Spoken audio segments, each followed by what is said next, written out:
گھر میں کس چیز کا زیادہ ہو جانا جادو کی علامت ہو سکتا ہے؟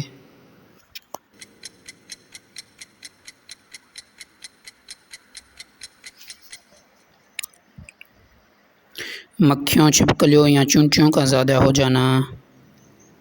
سورہ قلم کی آیت 51-52 کس چیز کے لیے مفید ہیں؟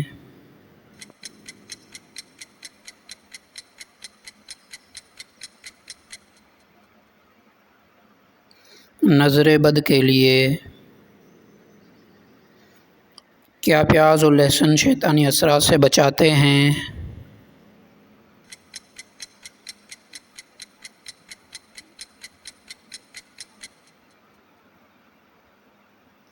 جی ہاں، سنت سے ثابت ہے۔ شیطان کس انسان سے دور بھاگتا ہے؟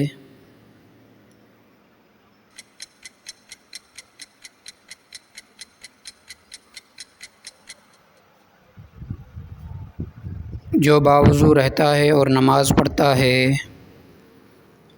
حضرت محمد صلی اللہ علیہ وسلم پر بھی جادو کیا گیا تھا۔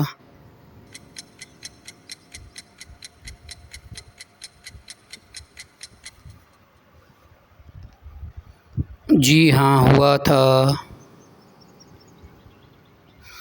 کیا سورہ ناس شیطان سے بچاتی ہے؟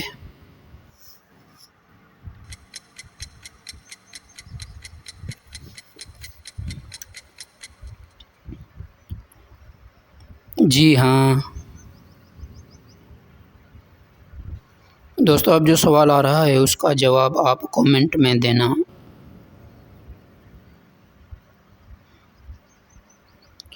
کون سا عمل شیطان کو دور رکھتا ہے؟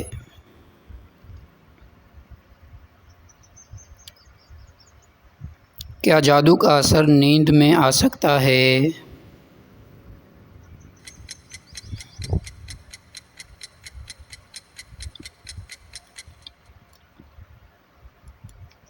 جی ہاں، برے خوابوں کی صورت میں۔ سورہ آل عمران کی آیت نمبر 26 کس مقصد کے لیے پڑھی جاتی ہے؟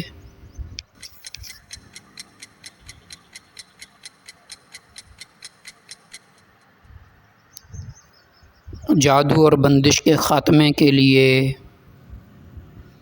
رات کو سونے سے پہلے کون سی صورتیں پڑھنی چاہیے؟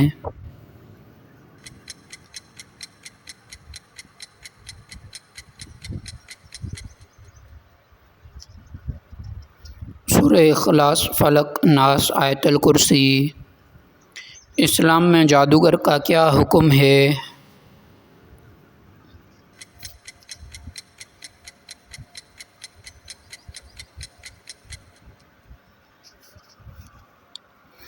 سخت گنہگار قابل سزا۔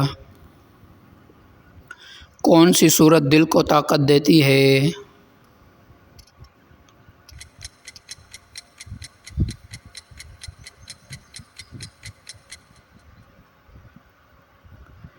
سورہ انشراح۔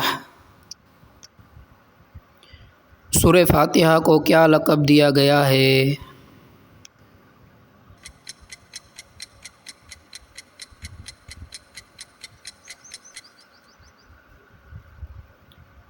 شفا، علاج۔ جسمانی تکلیف کا روحانی علاج کیا ہے؟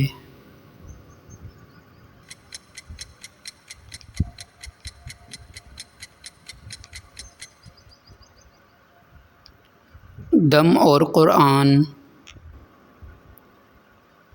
اگر آپ کو مزید علم حاصل کرنا ہے تو چینل کو ضرور سبسکرائب کریں۔ آخرت کی کامیابی کے لیے علم حاصل کرتے رہیے۔ ملتے ہیں اگلے کوئز میں۔